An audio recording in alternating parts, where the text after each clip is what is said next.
जय हिंद साथियों। एक बार फिर से आप सभी का स्वागत करता हूं। मैं ऋषभ सर, आपके संघर्षों का साथी। आज हमारा टॉपिक बैंकिंग व्यवस्था है, बैंकिंग सिस्टम। बैंकिंग के बारे में आप पहले से ही बहुत कुछ जानते होंगे। क्यों जानते होंगे? क्योंकि आप बैंक तो कई बार राउंड मारे होंगे। पैसा निकालने, अकाउंट खुलवाने, कुछ भी काम करने बैंक जरूर जाते हो। बैंक को देखते ही क्या नजर में आता है कि पैसे की कोठरी है। एक कहावत है, कहा आपने सुना जरूर होगा कि खाथन घास फूस बैंक में धराथन कागज। तो आइए देखिए कागज का क्या क्या खेल है, आपको दिखाते हैं। हमारे देश में जितनी भी बैंकिंग सिस्टम है, जितना भी बैंक है, उन सब के ऊपर एक सीनियर बैंक है आरबीआई। मतलब उनको जो गवर्न करता है वह आरबीआई।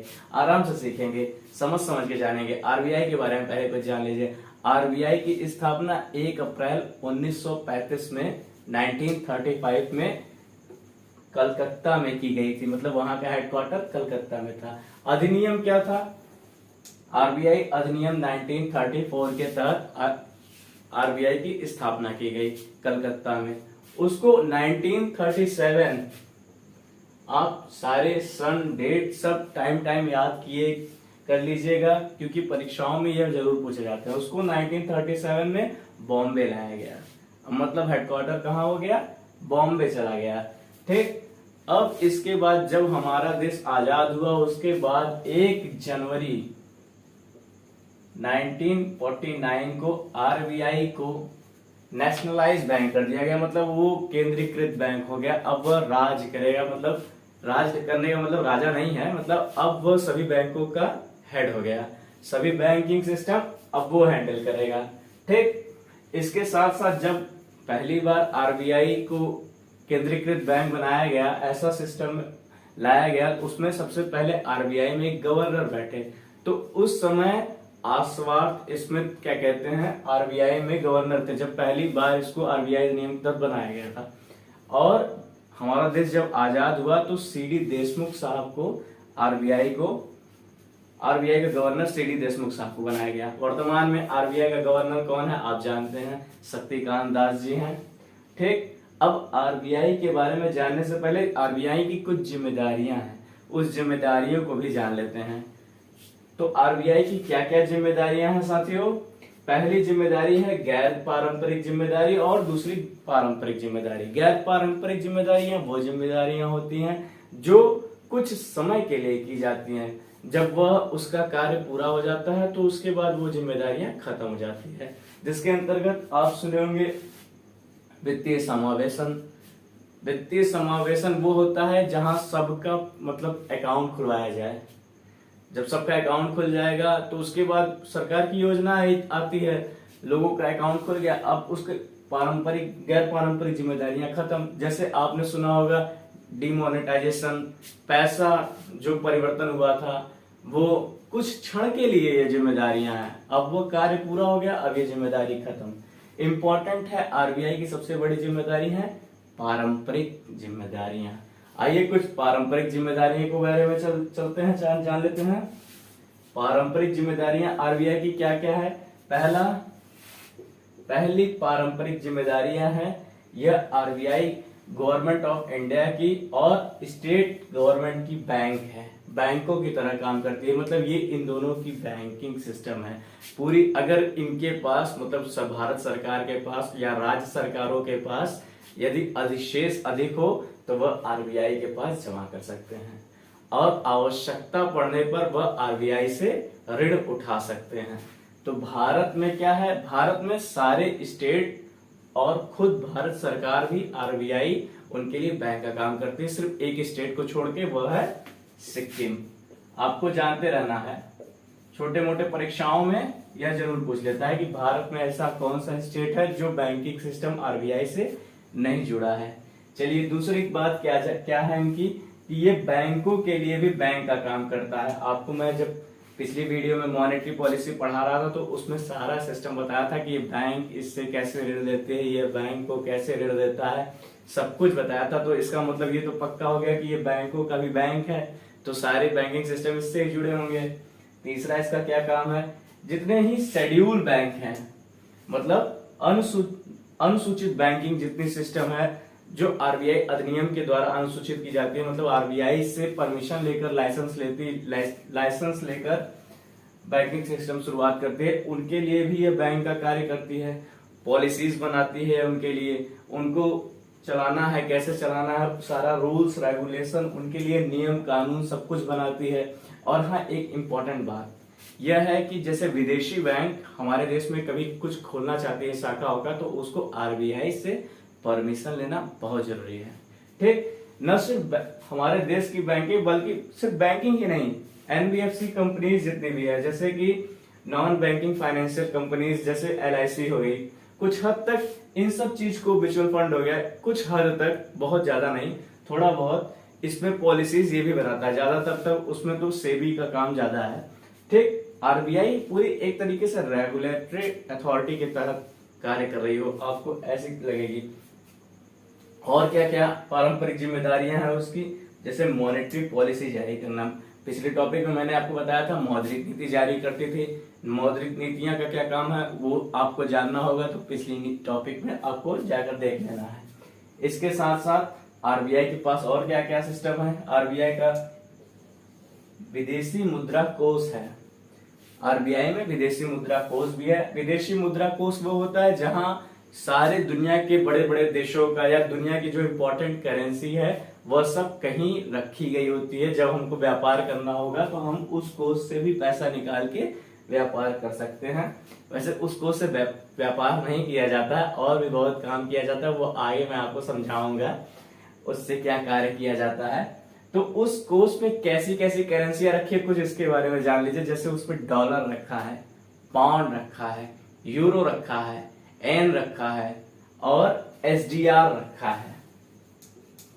ये सब टाइप की करेंसी रखी है। एसडीआर बेटे क्या होता है? एसडीआर वो होता है जो आईएमएफ द्वारा जारी की गई करेंसी है। ये आईएमएफ की करेंसी है एसडीआर, स्पेशल ड्राइंग राइट। हर चीज का फुल फॉर्म आप कायदे से याद कर लीजिएगा। स्पेशल ड्राइंग राइट एसडीआर है।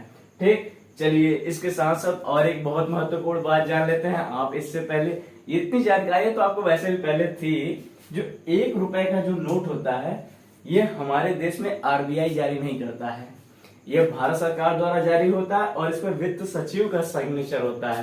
तो इसमें किसका सिग्नेचर होता है? वित्त सचिव। और जितने सिक्के जारी होते हैं हमारे देश में वे सब भारत सरकार के द्वारा जारी होते हैं, मतलब आरबीआई द्वारा ऐसा कोई सिस्टम नहीं है। लेकिन यहाँ 1 रुपए के ऊपर के जितने नोट है वो आरबीआई जारी करता है, और 1 रुपए का नोट हो गया और जो सिक्के हो गए, ये सबको चलन में मतलब मार्केट में चलाने का कार्य, रेगुलेट करने का कार्य कौन करता है?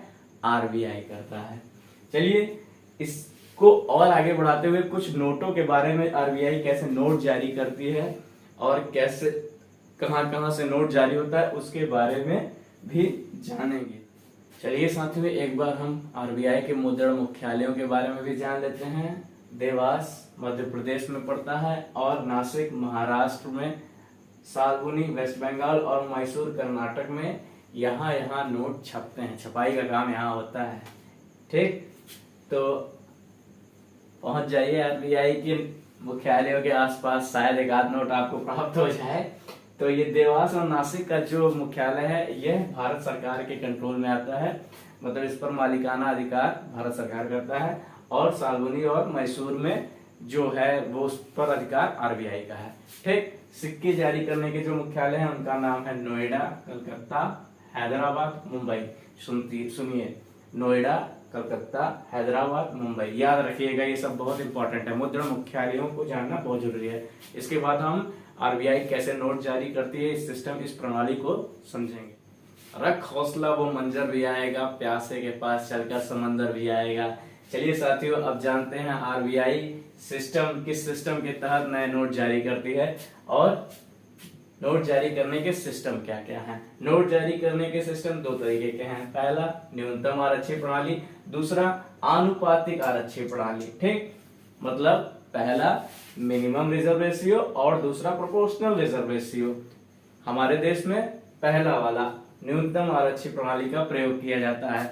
इसमें क्या क्या होता है? जब भी कोई देश वह नोट जारी करता है या जिस देश की केंद्रीय बैंक वह नोट जारी करती है, वह उसकी देयता होती है, मतलब उसका एसेट्स होता है। बहुत ही इंपॉर्टेंट चीज है, मतलब कहने का मतलब ये है कि उस नोट पर उस बैंक का दावा होता है। अगर आपको उस नोट पर भरोसा नहीं हो रहा है तो उस बैंक में जाइए, मतलब उस देश के केंद्रीय बैंक पे जाइए कि ये हमको तुम्हारे नोट पे भरोसा नहीं है, तो वो उतने ही रेशियो का आपको कोई और सामान लौटाएगा। जैसे कि आपको ये पक्का हो जाए कि वो नोट जारी कर रहा है तो इसका मतलब उस पर उसकी दावा है।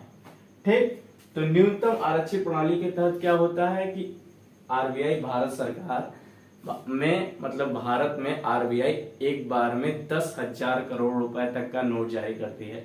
जब भी वो नोट जारी करती है तो कुछ बातों को ध्यान में रखती है, जैसे मौद्रिक स्थिति क्या चल रही है, मौद्रिक नीति क्या चल रही है, मुद्रा स्थिति क्या चल रही है, आर्थिक समृद्धि की दर क्या चल रही है, ये सब चीज को ध्यान रखते हुए कहीं कहीं वो ज्यादा नोट जारी कर दे और मुद्रा स्थिति और बढ़ जाए या बहुत घट जाए, ये सब को ध्यान रखा जाता है। मतलब बहुत समझदार बैंक है। इसकी समझदारी को और आगे आगे देखते हैं क्या चल रहा है। जैसे जब भी ये नोट जारी करती है, मतलब समझ लीजिए जैसे 10,000 करोड़ का नोट जारी की, ऐसी दशा में क्या होगा, वह 200 करोड़ रुपए का कुछ रिजर्व अपने पास रखेगी। मिनिमम रिजर्व का मतलब कम से कम कुछ तो रिजर्व पे रखेगी। तो क्या रिजर्व रखेगी, 200 करोड़ के रिजर्व में इसके पास 115 करोड़ का सोना है, मतलब वो 115 करोड़ का सोना रिजर्व में रखेगी और 85 करोड़ रुपए का कम से कम इंटरनेशनल करेंसी अपने पास रखेगी। कुछ भी डॉलर, पाउंड, यूरो, कुछ भी, मतलब 85 करोड़ तक का इंटरनेशनल करेंसी। यदि आपको कभी लगे नोट पे भरोसा नहीं है, जाओ आपको सोना उतने रुपए का दे देगा या तो इंटरनेशनल करेंसी थमा देगा। तो मतलब कहने का ये है कि वो नोट उसका एसेट्स है। कुछ देशों में क्या होता है, यह पहला वाला सिस्टम नहीं प्रयोग किया जाता, आनुपातिक आरक्षित प्रणाली का प्रयोग किया जाता है। आनुपातिक आरक्षित प्रणाली में क्या होता है साथियों, कि जितने अनुपात में वह नोट जारी कर रहा है उतना ही अनुपात वो अपने पास सुरक्षित रखता है। तो जैसे आपको उसके ऊपर भरोसा नहीं है तो उतने अनुपात में आपको कुछ और थमा देगा। ठीक, चलिए अब हम अपने टॉपिक को और आगे बढ़ाते हैं। मस्त रहिए साथियों, आज आप दुनिया के सबसे महत्वपूर्ण विषय के बारे में चर्चा कर रहे हैं। आइए, वैसे तो बैंकिंग के इतिहास के विषय में आप पहले शायद ही पढ़े हों, लेकिन आज हम विस्तृत रूप से इसकी चर्चा कर लेते हैं। इतिहास इंसानों का या राजाओं का, शासन का, सभ्यता का तो जानते ही होंगे, आज बैंकिंग के बारे में जानते हैं। भारत में क्या सिस्टम था कि भारत में बैंक ऑफ हिंदुस्तान सबसे पहले खुला 1770 में। किसने खोला, अलेक्जेंडर एंड कंपनी द्वारा खोला गया। ठीक, यह भारत में खुलने वाली सबसे पहली बैंक थी, बैंक ऑफ हिंदुस्तान। ठीक, उसके बाद क्या हुआ, ईस्ट इंडिया कंपनी जो हमारे ऊपर कई सालों तक राज की, आपको इनसे परिचित कराने की आवश्यकता नहीं है। इसके द्वारा भी बैंक खोले गए। कहां कहां खोले गए, बैंक ऑफ कलकत्ता 1806 में खोला गया, जिसका 1809 में नाम परिवर्तित करके बैंक ऑफ बंगाल कर दिया गया। ठीक, दूसरा बैंक, बैंक ऑफ बॉम्बे खोला गया इसके द्वारा 1940 में। तीसरा बैंक कौन सा खोला गया, बैंक ऑफ मद्रास 1943 में। ठीक, इसके अलावा और कौन कौन से भारत में बैंक खोले गए, और सबसे महत्वपूर्ण क्वेश्चन क्या है बैंकिंग के सिस्टम में इतिहास में, ये आपसे पूछा जाता है। 1865 में खुला हुआ इलाहाबाद बैंक। ठीक, यह आपसे बहुत बेहतरीन क्वेश्चन है। यह बहुत पुराना बैंक है भारत का, ये तो आप देख ही रहे हैं, और यह अपने नाम से कार्यरत भी है। ठीक, अभी हाल ही में जो भारत सरकार द्वारा जो योजना लाई गई 4 बैंकों को बनाने का, तो उसके अंतर्गत इसमें जो बैंक जुड़ा है इंडियन बैंक, उसका भी टैगलाइन आजकल इसको मिल गया है। आपको अच्छा एक काम करना होगा, ये भी जानते रहना होगा कि कौन कौन से बैंक किस बैंक से जुड़े हैं। करंट की क्वेश्चन है। ठीक, इस समय भारत में कितने शेड्यूल बैंक हैं इसको जानना होगा। 4 हैं, चारों के नाम। ठीक, दूसरा 1894 में खुला पीएनबी, पंजाब नेशनल बैंक। यह बहुत ही महत्वपूर्ण बैंक है, इसको जानते रहिए। 1884 में यह जो बैंक खुला, यह पूरी तरह से भारतीय निवेशकों द्वारा खुला गया बैंक था, मतलब ये पूरी तरह से इंडियन बैंक था। ठीक, किसने खोला इसके बारे में आपको जरूर बताना है। तो बहुत ही पॉपुलर फ्रीडम फाइटर ने इसको खुलवाया था, आपको उसके बारे में बताना है। ठीक, 1921 तक आते आते क्या स्थिति बनी कि ये जो बैंकें खुली थी इनकी स्थिति थोड़ी डाउन होने लगी, तो इनको क्या कहते हैं, मर्ज कर दिया गया। Bank of Bengal, bank of Madras और बैंक ऑफ बॉम्बे को मर्ज करके क्या बनाया गया, इंपीरियल बैंक ऑफ इंडिया बनाया गया, ठीक, 1921 में। और इसी बैंक को, ये जो इंपीरियल बैंक है, इसका भी इतिहास आप समझिए कितना बेहतरीन चीज है। इसका जो टाइम पीरियड बीता थोड़ा 1955 की टाइम पीरियड में आते आते इस बैंक को भारत सरकार के अधीन पूरा ला दिया गया था। अब भारत सरकार द्वारा इसको एक नया नाम दिया गया जिसका नाम था SBI। हाँ दोस्तों, जो आजकल आप SBI का नाम सुनते हो, SBI bank, state bank of India, वो यही बैंक है। यानी उसका इतिहास यहां से शुरू हुआ है, जो अंग्रेजों या ईस्ट इंडिया कंपनी द्वारा खुलवाया गया था। तो SBI बैंक तो उसमें बना दिया गया, लेकिन उसके अलावा भी कुछ कई सारे बड़े बड़े बैंक थे, तो उन बैंकों को उस समय तो SBI के अंतर्गत लाके रख दिया गया, ठीक। तो जैसे उसमें ट्रावणकोर, हैदराबाद, मैसूर, पटियाला, बीकानेर या जयपुर, इन सब बैंकों को इन सब अधीन लाके रख दिया गया। लेकिन वर्तमान में या 1 अप्रैल 2017 के बाद से ये सब RBI के ही पार्ट हो गए, RBI के अंतर्गत हो गए। मतलब ये सब अपना व्यक्तिगत जो पावर है वो खो दिए हैं, अब सब RBI हैं, ठीक। तो RBI के सभी सब ब्रांच समझिए एकदम पूरा। तो ये जो सौराष्ट्र है इसको RBI में 2008 में जोड़ा गया और बैंक ऑफ इंदौर को 2010 में RBI के तहत लाया गया, ठीक। ये तो रहा बैंकों का कुछ डाटा। इसके अलावा बहुत महत्वपूर्ण बात अभी आपको बैंकिंग सिस्टम के बारे में और बताते हैं कि जब पहली बार बैंक खुला, बैंकिंग भारत देश में आई रही होगी, ऐसी दशा में क्या हुआ कि बैंकिंग में थोड़ी धोखाधड़ी भी रही होगी। प्राइवेट सिस्टम था पूरा, ठीक। तो थोड़ी धोखाधड़ी थी। प्राइवेट मतलब आज के प्राइवेट जैसा नहीं, उस समय के बारे में सोचिए, उस काल के बारे में सोचिए। उच्च वर्ग लोग जुड़े होंगे, मतलब हाई क्लास के लोग ही बैंकिंग से जुड़े होंगे, और मोस्टली ये सब शहरों में खुली होगी। तो ऐसी दशा में क्या हुआ कि उस बैंक से हमारे देश का निम्न वर्ग नहीं जुड़ सका, उस बैंक से हमारे देश में गरीब तबका नहीं जुड़ सका, उस बैंक से सब सिस्टम में क्या चल रहा है, कौन पैसा ले जा रहा है, कौन धोखाधड़ी कर रहा है, तो इन सबको मोनेटाइज करने के लिए भारत सरकार ने क्या किया, बैंकों का राष्ट्रीयकरण किया। आपने सुना होगा, और वैसे भी ये टॉपिक तो आपको राष्ट्रीयकरण के बारे में तो जानते रहना चाहिए। सबसे पहले 1968 में 14 बैंकों का राष्ट्रीयकरण किया गया, ठीक। राष्ट्रीयकरण करने का उद्देश्य क्या रहा होगा या क्या है? राष्ट्रीयकरण करने का उद्देश्य यह है कि बैंकों को ग्रामीण क्षेत्रों तक भी ले जाया जाए, बैंकों में निम्न वर्ग के लोगों को भी जोड़ा जाए, समाज का कल्याण हो सके, वित्तीय समावेशन हो सके, सब जुड़े, सब इससे बैंकिंग में आए, ठीक। तो इस समय 14 बैंकों को राष्ट्रीयकरण किया गया और 1980 तक आते आते 6 अलग बैंकों का भी राष्ट्रीयकरण किया गया, ठीक। अब वर्तमान में कितने राष्ट्रीय बैंक हैं, कितने नहीं है, आपको वर्तमान की डाटा को जानना है। परीक्षा में आपसे वर्तमान के विषय में ज्यादातर पूछेगा। तो वर्तमान में भारत सरकार द्वारा 4 बैंकों को राष्ट्रीयकृत बैंक कहा गया है, ठीक। और कई सारे बैंकों को, जैसे ये PNB बैंक है, इसके अंतर्गत यूनाइटेड बैंक को भी लाकर रख दिया गया है। आपने सुना होगा बैंक ऑफ बड़ौदा में देना बैंक को उसके अंतर्गत लाके रख दिया गया है, मतलब उसमें उसका विलय कर दिया गया है। बैंक ऑफ बड़ौदा बहुत बड़ी बैंक है, ठीक। तो आपको ये पढ़ना होगा। अब आपको ये डाटा निकालना होगा कि कौन कौन से बैंक इस समय राष्ट्रीयकृत, मतलब 4 बैंक हैं, और उसके कितने, मतलब जितने छोटे मोटे, या छोटे मोटे तो कोई है ही नहीं, सब बड़े बड़े बैंक हैं, कौन कौन से बैंक उसमें जुड़े हैं। चलिए हम अपने टॉपिक को अब और आगे बढ़ाते हैं। चलिए साथियों, कोई छोड़ रहा है आपको तो इसमें खता उसकी नहीं है। हर शख्स आपका साथ निभा नहीं सकता है, तो जो निभा रहा है उसका साथ मत छोड़िए। आइए बैंकों का वर्गीकरण सीखते हैं, ठीक।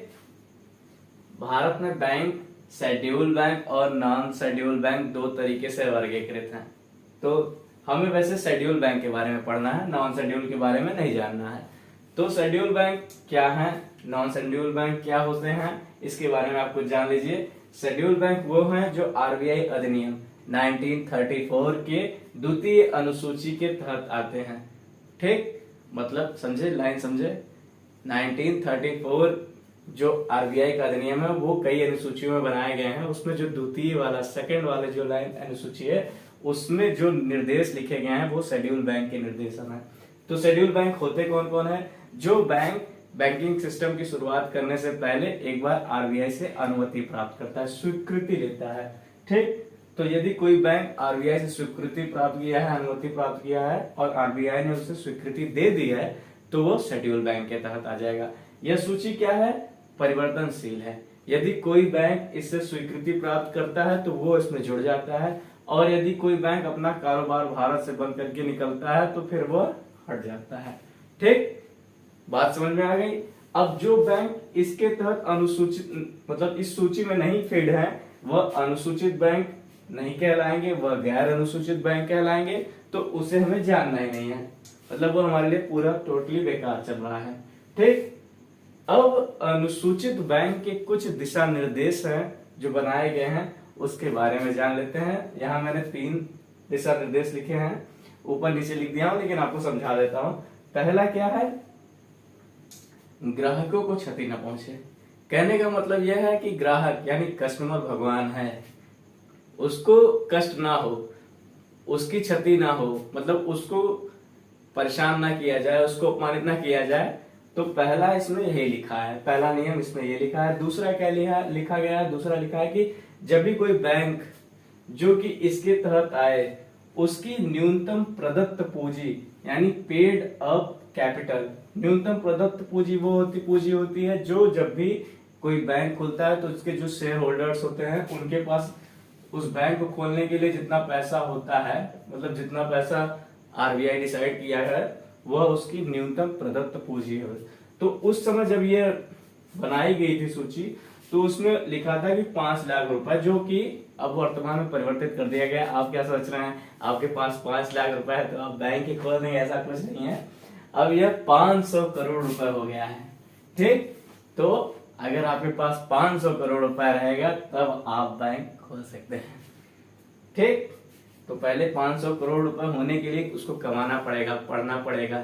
तो उस पढ़ने के लिए आपको नौकरी लेनी होगी पढ़ लिख कर, तो मंजिल उसे ही मिलेगी जो मेहनत कर रहे हैं, उन्हें नहीं जो अभी गुमराह हैं, घर से निकले ही नहीं है, मेहनत ही नहीं कर रहे हैं। तो मंजिल पानी हो तो मेहनत कीजिए। तीसरा क्या है कि उसे मौद्रिक नीति को माननी होगी, मॉनेटरी पॉलिसी को। मॉनेटरी पॉलिसी यदि आपको जानना है तो इससे पहले वाले वीडियो में आप चले जाइए, आपको मौद्रिक नीति के बारे में प्राप्त हो जाएगी जानकारी। चलिए अब हम अपने टॉपिक को और आगे बढ़ाते हैं। आइए साथियों थोड़ा जोश फूंकते हैं, एक बार शेड्यूल बैंक के बारे में भी जान लेते हैं। शेड्यूल बैंक जो भारत में आरबीआई द्वारा उसके द्वितीय सूची में था, उसको 3 भागों में विभाजित किया गया है। भारत में जो शेड्यूल बैंक है वो भी 3 भाग में है। पहला कौन सा है? Commercial bank. दूसरा आरआरबी यानी रीजनल रूरल बैंक यानी क्षेत्रीय ग्रामीण बैंक। ठीक, गांव में भी जो बैंक होते हैं उसको भी समझिएगा। ठीक, तीसरे नंबर पे है कोऑपरेटिव बैंक। तो जो कॉमर्शियल बैंक है उसके अंतर्गत क्या क्या सिस्टम है? कॉमर्शियल बैंक को 2 भागों में विभाजित किया गया है, public sector, private sector. Public sector के अंतर्गत उसको भी 2 भागों में विभाजित किया गया है। जैसे एक तरीके के बैंक होते हैं एसबीआई हो गया, या जो भी गवर्नमेंट की जो बड़ी बड़ी बैंक हैं उनको रखा गया है, और दूसरा अदर नेशनलाइज्ड बैंक। अब आप सोच रहे होंगे कि जब एक तरफ बड़े बैंक रखे ही गए तो वो भी तो सब नेशनल बैंक ही है, तो दूसरा अदर नेशनलाइज्ड बैंक की क्या जरूरत थी? तो इसमें समझना यह है कि जो बैंक आरबीआई मतलब जो बैंक संविधान में अधिनियमित करके खोले जाते हैं या वैधानिक बैंक होते हैं उसको अलग विभाजित करके रखिए, और जो बैंक कार्यपालिका के निर्देशानुसार खोल दिए गए हैं उनको अदर नेशनलाइज्ड बैंक में हम समझेंगे।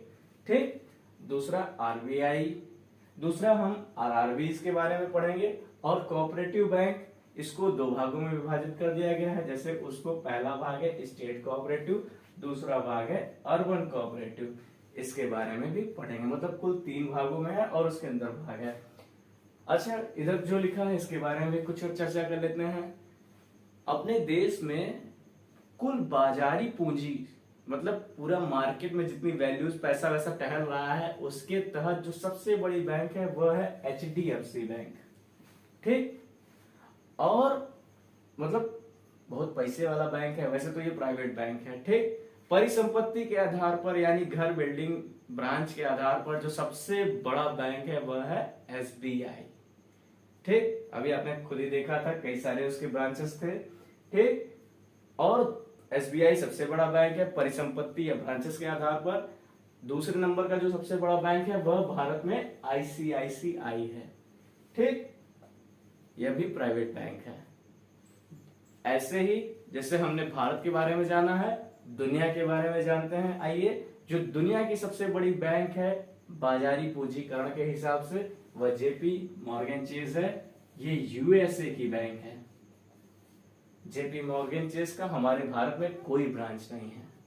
ठीक, जो दूसरी बाजारी पूंजीकरण के अलावा जो परिसंपत्ति या ब्रांचेस जैसे जिसके बहुत सारे ब्रांचेस खुले हों उस आधार पर जो सबसे बड़ी बैंक है वो ICBC है।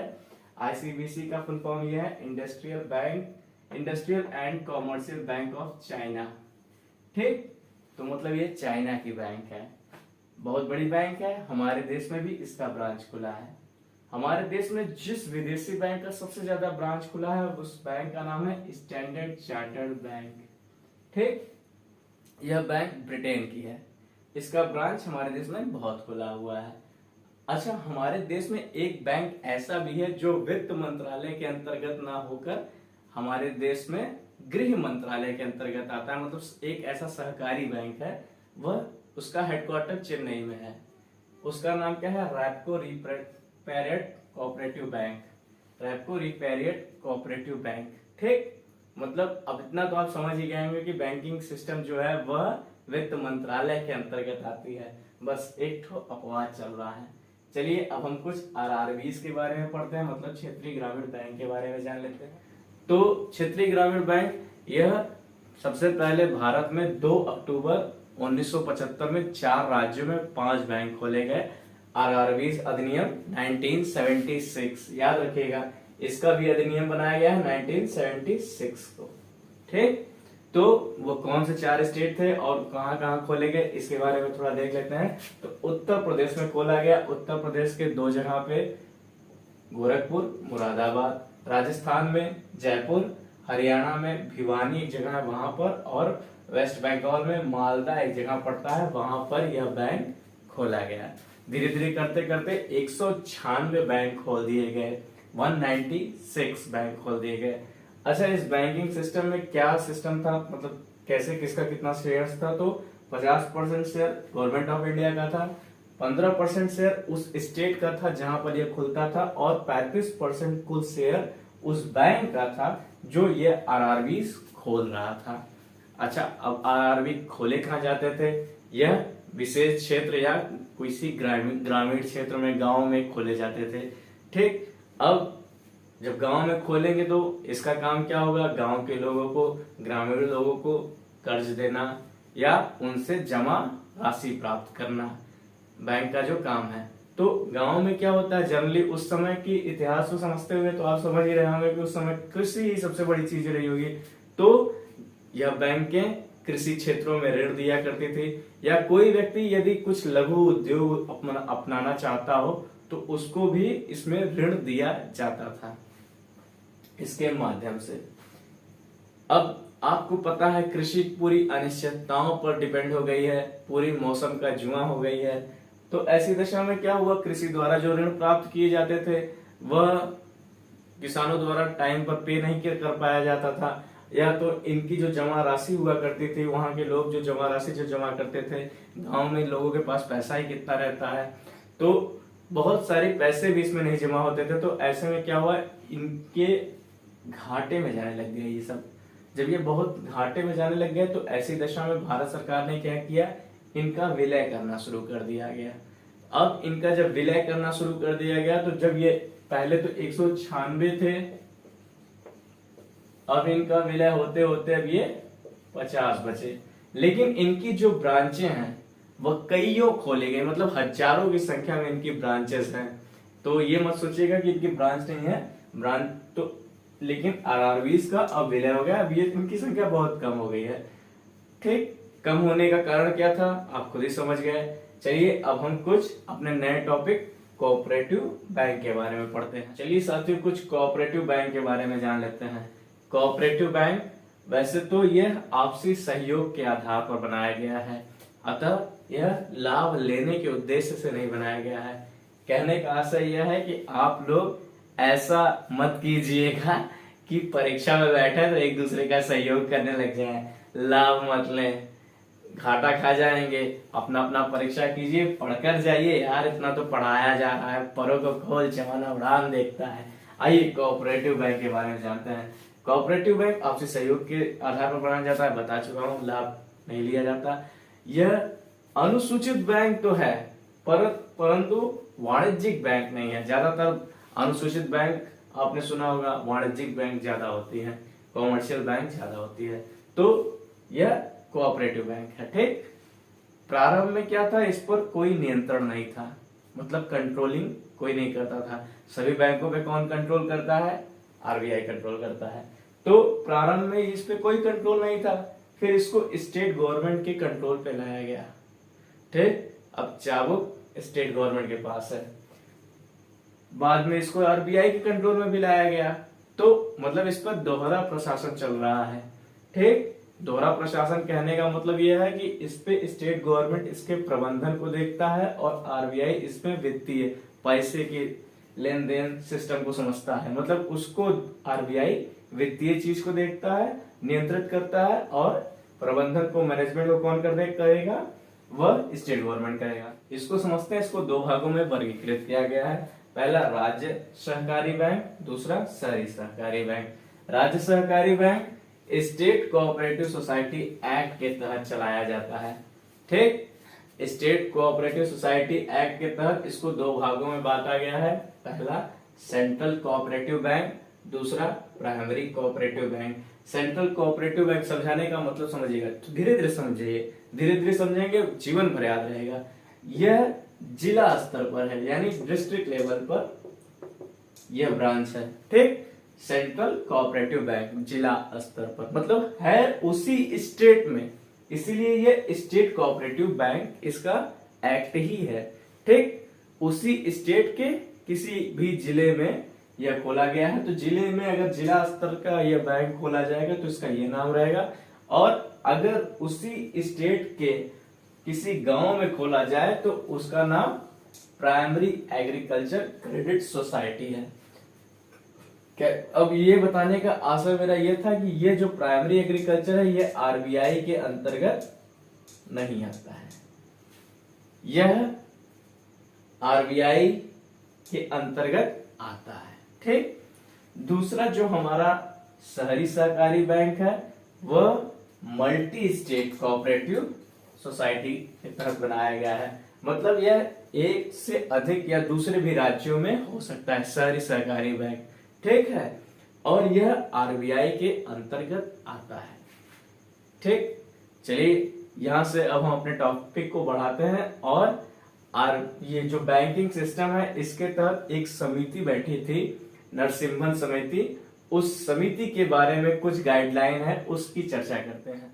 चलिए साथियों, अब बैंकिंग सिस्टम में रिफॉर्म के लिए जो समिति गठित की गई थी, नरसिम्हन समिति, उसके बारे में चर्चा करते हैं। इसकी समिति 1991 और 1998 में गठित की गई थी, लेकिन यहाँ रिपोर्ट 1991 का बताया जाएगा। और हाँ, इसको मैं बताऊंगा, लिखा नहीं हो कुछ, बताऊंगा, आप उसको अपनी कॉपी में वैसा एक्टिविटीज पॉइंट आउट कर लीजिएगा। और टॉपिक अच्छा लग रहा हो तो लाइक शेयर सब्सक्राइब कीजिए, ज्यादा से ज्यादा बढ़ाइए, जिससे और तक ये पहुंच सके। ठीक है, तो इसमें क्या हुआ कि जब ज्यादा से ज्यादा बैंकों का राष्ट्रीयकरण होने लगा, सभी बैंकों को राष्ट्रीयकृत किया गया, अनुसूची बैंक बनाया गया, मतलब सारी बैंकों को अनुसूची के तहत लाया गया।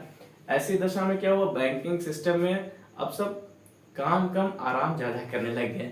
आप खुद ही देख रहे होंगे, सरकारी बैंक में जब आप जाते हैं लाइन पे लाइन लगाए रहते हैं, जब आप काउंटर पे पहुंचते हैं तभी काउंटर वाले को प्यास लग जाती है, गायब हो जाता है, मतलब ज्यादा लोग रिलैक्स खूब करने लग गए। ऐसी दशा में क्या हुआ कि बैंकों में प्रतिस्पर्धा की कमी हो गई।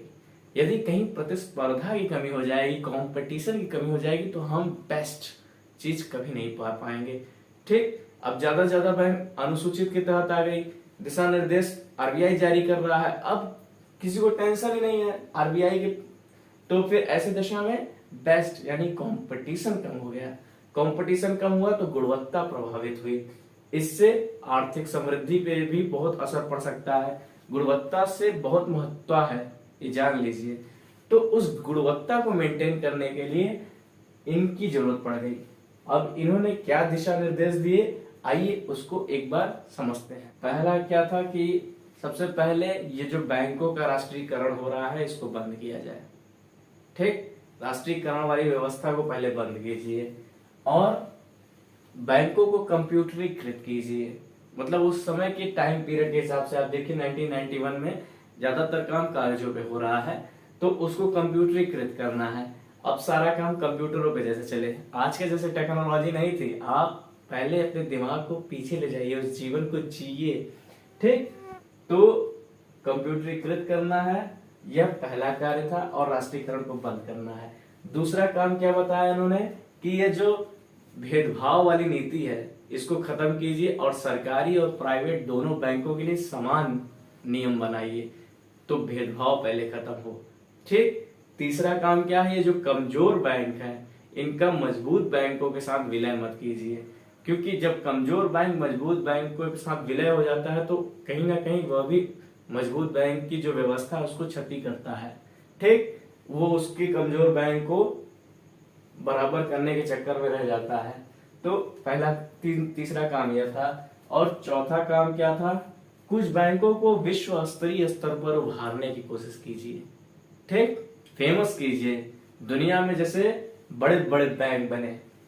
ठीक, पांचवा काम क्या था, जैसे जो बैंक बहुत अधिशेष में चल रहे हो, मतलब जिनके पास पूंजी अधिक हो, तो वह पूंजी बाजार में जाकर अपने शेयर जारी कर दे और वहां से पैसा कमाकर अपने कारोबार में लगाएं। ऐसी व्यवस्था बनाई जाए। ठीक, ये रिफॉर्म है इनका, ये सिर्फ रिपोर्ट देना है काम है, लागू करना इनका काम नहीं है, ये रिपोर्ट देंगे। ठीक, और क्या व्यवस्था है, छठी व्यवस्था क्या बनाई इन्होंने, मतलब क्या रिपोर्ट में लिखी कि एसएलआर और सीआरआर की दरों को कम किया जाए, जिससे बैंकिंग सेक्टर में ज्यादा से ज्यादा पूंजी आ सके और उस पूंजी का प्रयोग वह अपने व्यापार में या ऋण देने के लिए प्रयोग कर सके। ठीक, यह व्यवस्था थी, मतलब ऋण देगा तो पैसा ज्यादा कमाएगा। अब सरकार अगर उसको रख लेगी तो फिर कैसे उसमें काम हो पाएगा। ठीक, और सातवीं व्यवस्था क्या बनाई गई, बैंकों को यह तय करने की स्वीकृति देनी चाहिए, ताकत देनी चाहिए कि कितना ब्याज दर पे ऋण दिया जाए या कितना जमा कर राशि पर कितना इंटरेस्ट दिया जाए। यह व्यवस्था भी बैंकों के ऊपर ही छोड़ देनी चाहिए, उनका काम है वो समझें।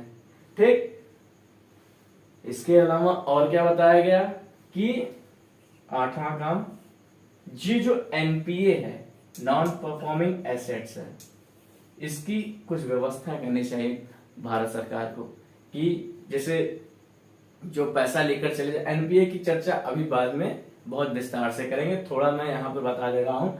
यह पैसा वो पैसा होता है जैसे कोई बैंक का पैसा ले जाए और टाइम पर ना लौटाए और लौटा हुआ ना करे, तो ऐसे में वो डिफॉल्ट कर जाए, तो वह एनपीए के तहत आएगा। जैसे विजय माल्या लोग हो गए, ठीक, नीरव मोदी लोग हो गए, यह जो पैसा जो भारत सरकार का या जो बैंकिंग सिस्टम का लेकर गया है, पैसा लौटाया नहीं, वह एनपीए हो गया। एनपीए की चर्चा अभी विस्तार से करेंगे। और एक और नौवां नियम क्या बताया उन्होंने, कहा कि जो ये बैंकिंग सिस्टम है, ये जो प्राइमरी सेक्टर पे जो 40% का कर दे रही है या 40% का लोन इन लोग को देती है, वो दोनों उसको पहले कम करे, उसको पूरा 10% करे। ठीक, किस पर, प्राइमरी सेक्टर पे। प्राइमरी सेक्टर अभी मैं विस्तार से आपको लिखकर बताता हूं।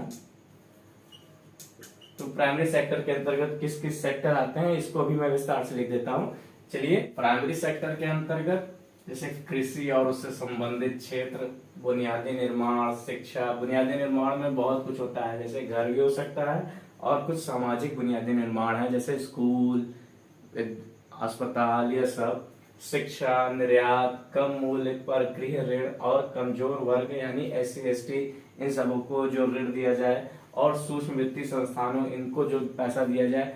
ऐसे टाइप जगह पर कोई भी बैंक 40% जो ये सब प्राइमरी सेक्टर में आते हैं, ठीक, इस पर जो 40% का जो ऋण देना पड़ता था, इसको नरसिम्हन समिति ने कहा कि 10% ही दीजिए, क्योंकि इन सभी क्षेत्रों में बहुत सारे क्षेत्र ऐसे हैं जिसमें घाटा आदमी खा जाता है, तो घाटा ना खाए इस वजह से 10% का ऋण कर देने की बात कही थी नरसिम्हन समिति में। अच्छा, हमारे देश में बैंकिंग सिस्टम में जो विदेशी बैंक हैं, उनकी जिनकी शाखाएं 20 से अधिक हुआ करती थी, वह पहले इसी सब क्षेत्र में 40% का ऋण दिया करती थी, ठीक, और जिनकी शाखाएं 20 से कम हुआ करती थी वह 32% दिया करती थी, ठीक, जो विदेशी बैंकें हुए थी।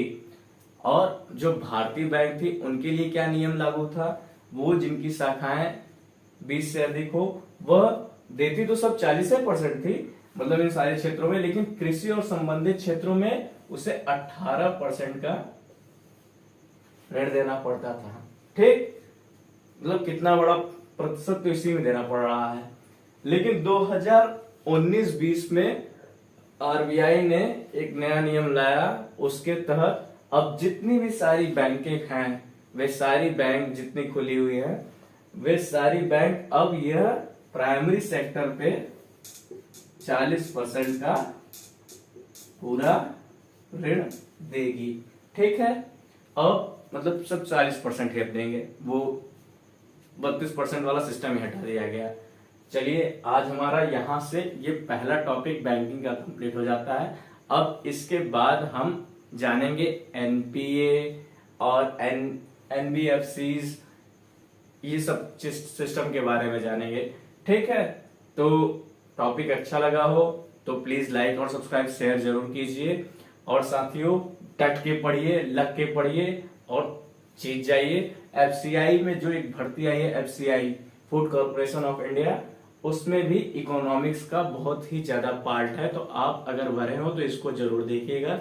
चलिए, ऑल द बेस्ट।